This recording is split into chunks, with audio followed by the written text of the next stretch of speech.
আব্দুল হামিদ পালিয়ে গেল, পালিয়ে তিনি কিভাবে গেলেন, মানে পালিয়ে যাওয়া শব্দটা তার ক্ষেত্রে কি প্রযোজ্য হয়?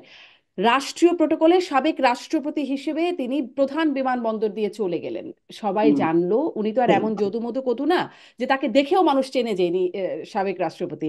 তিনি রাষ্ট্রীয় প্রটোকলে দেশ ছেড়ে চলে গেলেন, পালিয়ে কি করে গেলেন? আর এই যে একদম। চলে গেলেন, যদি এটা যাওয়াটা অনুচিত হয়, বেআইনি হয়, তাহলে তো ব্যর্থতা রাষ্ট্রের। আপনারা রাষ্ট্রের বিরুদ্ধে কি ব্যবস্থা নিলেন, সরকারের বিরুদ্ধে কি ব্যবস্থা নিলেন? মানে ব্যবস্থা নেওয়ার অথরিটি প্রথমত আমরা না, এটা আপনাকে আমি এই বলি। যে ব্যবস্থা নেওয়ার জন্য আন্দোলন করে ঘাড়ে তবে চড়ে আমি তারপরে তো দাবি আদায় আন্দোলন করছেন, আন্দোলন তো দাবি আন্দোলন তো আদায় এটি অবশ্যই। কেন করা গেল না যে কি আমরা ব্যাখ্যা পেলেন এই না আপনারা? আমরা এই দাবির মধ্যে আব্দুল হামিদ প্রসঙ্গে আপনি যেটা বলেছেন এটা একদমই যৌক্তিক। এটা পালিয়ে যাওয়া আসলে আমাদের ওই মুখের ভাষায়, কথ্য ভাষায় আমরা এটা বলি, কিন্তু আসলে ব্যাপারটা তা না। উনি কোনো বর্ডার ক্রস করে পালিয়ে, রাতের আধারে পালিয়ে যান নাই। উনি একটা ইন্টারন্যাশনাল বিমানবন্দরে ভিআইপি লাউঞ্জ দিয়ে ঢুকে একেবারে একটা যাত্রীবাহী ফ্লাইটে গিয়েছেন, কোনো চার্টার্ড ফ্লাইটেও যান নাই। অতএব এরপরে দেখা গেল যে মানে জিনিসটাকে ধামাচাপা দেওয়ার মতো করে কয়েকজন অফিসারকে ইয়ে করা হলো, প্রত্যাহার করা হলো, যেটা মোটেই মানে এই এরকম একটা ঘটনা ওই লেভেল অফ অফিসাররা চাইলেই এরকম একজন আসামিকে পার করে দিতে পারে, মোটেই ব্যাপারটা তা না। আমরা এটা দাবি করেছিলাম সে সময় যে একটা তদন্ত কমিটি করা হোক। তদন্ত কমিটি বলবে যে এটার জন্য কারা দায়ী। এটার জন্য যারা দায়ী তাদেরকে অবশ্যই মানে শাস্তির আওতায় আনতে হবে, কারণ এটা একটা বড় ঘটনা। এইভাবে একটা মানুষ চলে যেতে পারে না। এই ধরনের একটা অভিযুক্ত আসামি সে চলে যেতে পারে না, সে যেই হোক। বাংলাদেশে বহু রাষ্ট্রপতি প্রধানমন্ত্রীরা, সাবেক রাষ্ট্রপতি প্রধানমন্ত্রীরা জেল কেটেছেন। অতএব উনি এভাবে চলে গেছেন, কি উনি এতদিন কোথায় ছিল, মানে সরকারের নির্ধারিত বাহিনীগুলো কি করেছিল, গোয়েন্দা বাহিনী সহ অন্যান্য, সেটার ব্যাপারে আমরা আসলে দাবি জানিয়েছি। এরপরে সরকার একটা তদন্ত কমিটি করেছে। তো দেখা যাক তদন্ত কমিটি কি রিপোর্ট করে। জি, জি। জি। জনাব ফজলুল হক, আপনাকে ধন্যবাদ। মানে তদন্ত কমিটি করারই প্রয়োজন কি, যখন রাষ্ট্রীয় প্রটোকলেই থাকেন একজন ব্যক্তি, তার সম্পর্কে না জানাটা কি থাকে? আমি জনাব এম এ আজিজ, আপনার কাছ থেকে এই বিষয়টাও একটু শুনতে চাইবো। যেটির তদন্ত কমিটি করা, আব্দুল হামিদ পালিয়ে গেলেন, আপনার একটা ছোট বক্তব্য, পালিয়ে গেলেন কোটানকোট, এইটা নিয়ে বক্তব্য এবং দাবি আদায়ের যে পথ দেখালেন ছাত্ররা, সেটি নিয়েও একটু বলবেন। ধন্যবাদ আপনাকে। আসলে রাষ্ট্রটা ফ্রি ফর অল হয়ে গেছে।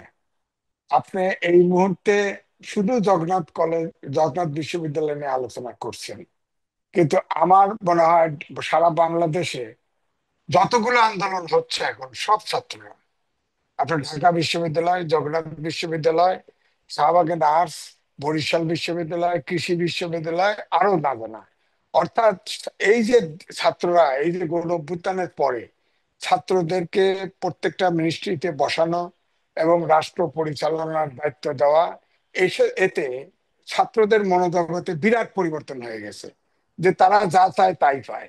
যেমন ধরেন 2013 সালে শাহবাগে গণজাগরণ মঞ্চ হয়েছিল, সেখানে কিন্তু মূল নায়ক ছিল আপনার ডাক্তার ইয়া কি ইমরান এইচ সরকারের কথা বলছেন?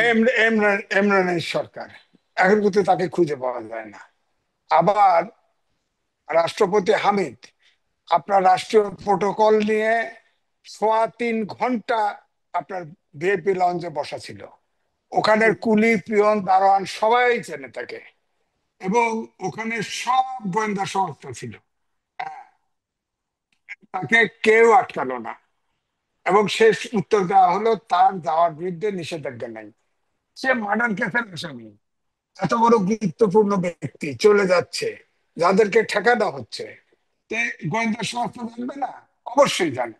অথচ বলির পাঠা করা হয়েছে পুলিশকে, সাথে সাথে প্রত্যাহার করা হয়েছে, সাসপেন্ড করা হয়েছে। এর নেট রেজাল্টটা কি হলো? পুলিশ ট্রমাটাইজ হলো। এমনি হুম, পুলিশকে অ্যাক্টিভ করা যাচ্ছে না। পুলিশ এখন নির্দোষ পুলিশকে সাসপেন্ড করা হয়েছে। এখানে হোম মিনিস্টার, হোম উপদেষ্টা কেন জানে না? অস্বীকার করবেন? নাই নিয়ে তিনি বলছিল যে যদি এটা প্রমাণিত হয় যে আহ, এরা মানে গোয়েন্দা সংস্থার ফেলিওর থাকে, তাহলে আমি দায়িত্ব নিয়ে পদত্যাগ করবো। উনি এখন আছেন কেন, পদত্যাগ করেন নাই কেন? সুতরাং অন্যের ঘাড়ে, উদর ঘাড়ে উদর পিণ্ডি চাপায় দিলে তো হবে না। পুলিশকে ট্রমাটাইজ করেছে, এই পুলিশ কিন্তু দায়িত্ব পালন করবে না, কারণ নির্দেশ পুলিশকে সাসপেন্ড করে দেওয়া হয়। ওখানে তো অনেক গোয়েন্দা সংস্থা আছে, ডিজিডিএফআই, এনএসআই, এসবি সব আছে। আপনি তাদের গোয়েন্দা সংস্থার রিপোর্ট নিশ্চয়ই সরকারের কাছে আছে, এবং 3টি ঘন্টা বসে রইল। দেখেন, আমি একবার বাইরে যাওয়া নিয়েছিলাম ফ্যামিলি সহ, হঠাৎ করে ইমিগ্রেশন ক্রস করলো আমার ফ্যামিলি, আমাকে হঠাৎ করে ইমিগ্রেশন থেকে এসআই বললো যে একটু স্যারের এখানে এক কাপ চা খান। আমি চা খেতে গেলাম, যে কি নারী অফিসার, সে বেরোয় খালি টেলিফোন করতেছে। তখন আমি বুঝে ফেললাম।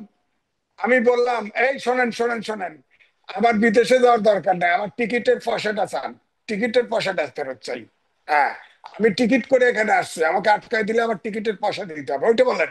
হ্যাঁ, তখন বেচারা ওই ফোনে হেসে দিছে, ফিরে এসে আমাকে ছেড়ে দিছে, চলে গেছি। যাই হোক, অর্থাৎ ইমিগ্রেশন জানে না, ইমিগ্রেশন কাউকে চেনে না, আবার কাউকে আটকাতে পারে না, গোয়েন্দা সংস্থা ভরপুর থাকে, এটা কেউ বিশ্বাস করবে না।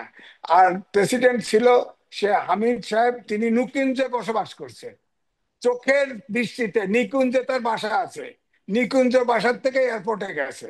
হ্যাঁ, এবং নিকুঞ্জে তিনি ছিল, তাকে গ্রেপ্তার করা হয় নাই।